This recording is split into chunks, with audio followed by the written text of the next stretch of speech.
Property developing can seem like a walk in the park if it all goes to plan and you make a healthy profit. Yes, but you could also find yourself stuck in the mud with nothing to show for your hard work. So how did today's buyers fare? Let's find out. Martin's off to Dover now on the south-east coast of Kent, where you've got a medieval castle, the famous White Cliffs, and a shingly harbour beach. Well, just round the corner from Dover Priory railway station and close to lots of other amenities in the town is the property I'm here to see. It's a 3-bed mid-terrace, guide price £80,000. I reckon looks pretty good for that kind of money. So I'm loving the brickwork outside, so I wonder if any of the original features will be left in here. And actually, look at that, that's really nice in the entrance hall. Some nice coving work there, lovely. Straight into a rear sitting room area, and then brilliant thing, somebody's knocked this through into this lovely, lovely front lounge. Loads of light pouring in through that bay window there. But a few issues, it looks like, over there, and I'll explore that in a minute. But for now, let's just show you the kitchen, which is actually not particularly modern, but it's a really nice size. So rip all these units out and replace them. You make a huge difference here. And good things, you've got downstairs loo, which is excellent, and maybe you could create some kind of utility area there. But lots of space to play with, and for a 3-bed terrace, I'm liking what I'm seeing. Yes, it's certainly been a handsome Victorian terrace in its day. The traditional downstairs layout really works, with the 2 reception rooms already having been knocked through into one. And it's a relief to see that whoever started some of the renovation work here saw fit to leave so many of the original features in this character building. Because although this place needs modernising, these historic details can really sell a property on. So back to that bay window, and it's almost worth having a bit of a bay window special right now, because they can be a source of all sorts of problems. Often because they've got their own little roof above them, and that's where water comes in. Often the windows are quite complicated, again, a place where water might come through. In this case, somebody's gone to a lot of trouble to replace all the plaster work. So I want to know what has been going on here. This black stuff, okay, is a sort of version of some kind of waterproofing. So my guess is that that is damp. It's a dry day today, so we can't see it, but I almost bet your bottom dollar that that is wet when it's wet. So I want to know what's actually causing this. And it is a general point. If there's a bay window in a house, pay particular attention to the skirting boards below it, the windows around it, and the ceiling just above it. Yes, whoever buys this property is going to have to get to the source of that damp before any further damage is done, and before they start any further work downstairs. Hopefully, it won't be too expensive to fix, because in a house of this age, there may be further trouble ahead. So at the back of the property, not much of a garden. It's all basically laid to concrete. The back looks to be okay, although I have to say I am noticing something a bit of an oddness here, and that is that the concrete here is dipping down. Now, that could just be to provide a runaway for the water, but there is a lot of drainage here, and I just want to make sure that's okay and that it isn't causing any kind of subsidence in this corner of the building. I can't see too many cracks, so I think it's probably just, hopefully, something to make the water run away, but a bit of investigation required. Far be it from me to suggest I could possibly teach Martin anything he doesn't already know about property investigations, but I do know a bit about football. Martin, go and get that ball. Well, you know what? I need to confirm my suspicions about what's going on outside. Something just doesn't feel quite right. And you can get all sorts of clever, sophisticated diagnostic tools and laser levels and sonic equipment. You know what? You don't need any of them. One ball. Let's put it on the floor. Oh, look. Something tells me the floor is sloping that way. Well, actually, the ball's telling me that. That's not good. No, it's not good, because you will need to consult a structural engineer to establish whether or not the building is suffering from subsidence. If the walls or foundations here are sinking into the ground, they may need to be underpinned. That's a fairly normal building practice these days, but it can be an expensive one. The costs are climbing, so let's climb upstairs and see whether it's good news or bad. I'll tell you what, when you walk up the stairs and you look into that bedroom, straight away you see the floor disappearing off there, and that is that corner that I think there's a problem with. Anyway, what have we got? Bathroom. Yes, you thought it was a cupboard. No, it's actually the bathroom. That's actually quite nice. A bit of an odd location for it, or, well, just, yeah, where it is with that little door is a bit strange. But good-sized bedrooms, that's a reasonable one there towards the rear of the property. And then through into a really, really nice front bedroom. You know, it's a great house in terms of size, in terms of layout, in terms of just the way it feels. It's just that potential problem there in that rear corner. It lets it down a bit. Yes, fingers crossed it isn't literally letting the house down, because there's a lot to like about this house, and that £80,000 guide price is certainly one of them. So what does a local estate agent think of the 3-bed mid-terrace? The layout is as it should be. There's no real enhancement that needs to be done. It's already been opened up downstairs, and it's got a good sized kitchen and also a downstairs loo. So there's really very little you can do to improve the size of the property. There's not enough room outside to extend, and should you go up, it would be outprice the area. Okay, so once renovated, will there be much uplift on that £80,000 guide price? This property, completed to a high standard, should achieve around £210,000. And if you wanted to let it out? This property is good rental stock once completed to a good standard, and should achieve around £800 per calendar month. So on the face of it, a really nice property that most people could probably tackle. However, that issue at the back with that possible subsidence is something you definitely need to get checked out. But it still might be an interesting investment opportunity. So let's see who bought it when it went under the hammer.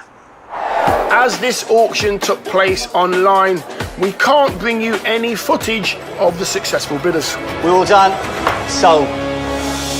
But they were husband and wife team Geeta and Sunil, who paid £177,000 for the Victorian mid-terrace. They're experienced property developers who we've met on the show previously. So what do they have in store for this particular project? Geeta, Sunil, good to see you again. And you, Martin. Great. Just remind us about you two, what you do when you're not doing this, or if this is a full-time thing that you do. It's full time. We do property, and property. Right. So yes, this is our life and passion. What attracted you to this then? Well, it's a good, solid house. It's a big house. The rooms are fantastic sizes, and it makes a really good refurb project. It's a light refurb project. So tell me what you're going to do to sort it out. So the first thing we're going to do is, it doesn't have a central heating system, it just has a hot boiler system. So we're going to put a new boiler in, we're going to put a heating system, radiators throughout the house, and we're going to do up the kitchen as well. So all the units are coming down, we'll put new kitchen units in, and the bathroom downstairs as well, and then generally just a good, light refurb, painting, decorating, new carpets. So I think that should do the trick. That should be enough. The front, obviously, the bay window, you've got all that plaster work, and it looks like somebody's had a go at damp proofing it. What are your thoughts on that? Yeah, I think we'll get a company in to make sure there's the damp proofing, but I think it's also the gutters outside that need looking at on both the back and the front. So that's in our plans to take a look at that. So. And slightly more worrying, have you noticed a slight slope towards where you are? Yeah, I did notice that when we came to see it, but I think we'll need to get that checked out. Yeah, it's anything long-standing, there's no cracks or anything. So there doesn't seem to be anything in the paperwork that says that there's a problem, but I think we will still get all of that checked out. That is good to hear. Let's hope they get the green light for the house. Otherwise, they might need a little more than that 10 to 15 grand budget they've put aside to add this property to their rental portfolio. So what's the timescale? Well, I'd say about It's 8 it's weeks. 8 weeks. Right. And we are committing to that 8 weeks, We aren't we? are committing to that. We'll get it done. Come on, if you come back, Martin. If, however, they discover that there is a few problems Yes, there, yes, absolutely, then that might extend the deadline a little bit. Yeah. It might do, but we're hoping that won't be the case. Yeah. Well, listen, I wish you all the very best with it. Thank you. Good luck, and we look forward to seeing how you get on. Thank you, you Martin. very Really much. appreciate your help today. Thank and, you. Thanks for coming down again. So, Geeta and Sunil embarking on another property redevelopment project. Hopefully, the issues aren't too big, and it will be a simple renovation that will be within their suggested timescales. You can find out how it all turns out later in the show. Back to Dover now, and a 3-bed mid-terrace. From the outside, things look promising. And inside, well, that was all fun and games. Let's put it on the floor. Something tells me the floor is sloping that way. Well, actually, the ball's telling me that. That's not good. So something that needed to be checked out a little more comprehensively than by a man with a ball. And while the experts were checking that, a look at some of the house's damp issues wouldn't have gone amiss either. Other than that though, the signs were good. Bought at the right price, a decent property was up for grabs. And that's what full-time property developers Geeta and Sunil thought when they paid £177,000 for the house at auction. There was one thing to be said for this couple: they are really focused on their job. 4 months have ticked by and we are back.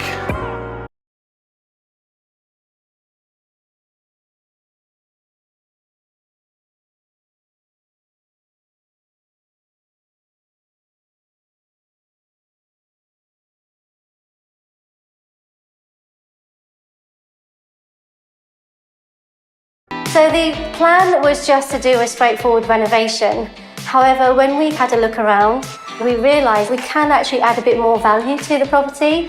So what we did at the back was, where there was a toilet, we decided to make it into a shower room.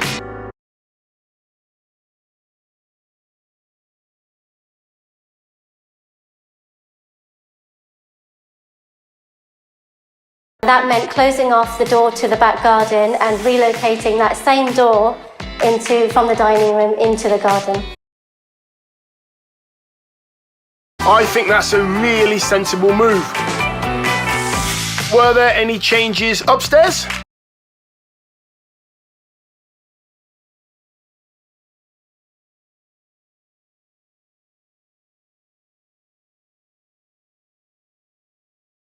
A fresh new look and that quirky entrance to the bathroom's glossy white. The bathroom suite didn't need changing anyway, but it's all been tidied up.